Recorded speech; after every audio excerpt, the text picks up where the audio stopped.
pagbibigay ng edukasyon. Ang karapatan para sa edukasyon ng mga bata ay orihinal at pangunahing karapatan.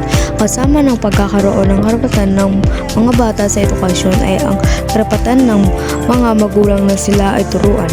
Simpleng turo na magbubunga ng iba pang mga pagpapahalaga, pagtanggap, magmamahal at katarungan. Ay sa paggawa ng mabuting pagpapasya, isa sa mga pangunahing makakatulong upang isang tao maging matagumpay, masaya at magkaroon ng kakayahan na makapag-ambag para sa kaunlaran ng lipunan ay ang turuan siya. Turuan siya na makagawa ng mabuting pagpapasya at pagkatapos ay bigyan siya ng laya na magpasya para sa kanyang sarili.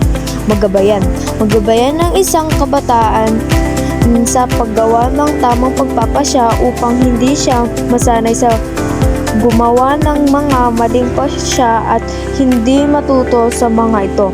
Mabuting pagpapasya. Mabuting pagpapasya ay bunga ng katarungan at pagpapahalaga na itanim ng mga magulang sa kanilang mga anak mula noon sila ay bata pa lamang. Paghubog ng pananampalataya. Sabi ni Stephen Covey sa kaniyang aklat na 7 Habits of Highly Effective Families, mahalaga upang magkaroon ng pangkaisipan at pangdamdaming kalusugan at katatagan, lalo na kung ito ay ginagawa ng tao ng may pagkukusa o bukas puso.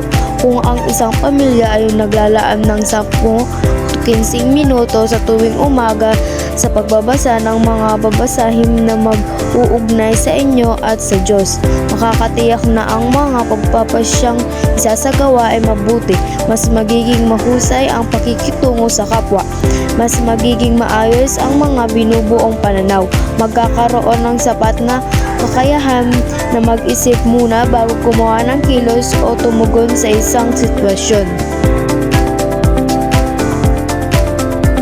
Tara na, gumawa pa tayo ng 3 gampanin ng pamilya o kaya't tuparin ninyo ito sapagkat ito ay ang 3 pinakamahalaga na gampanin.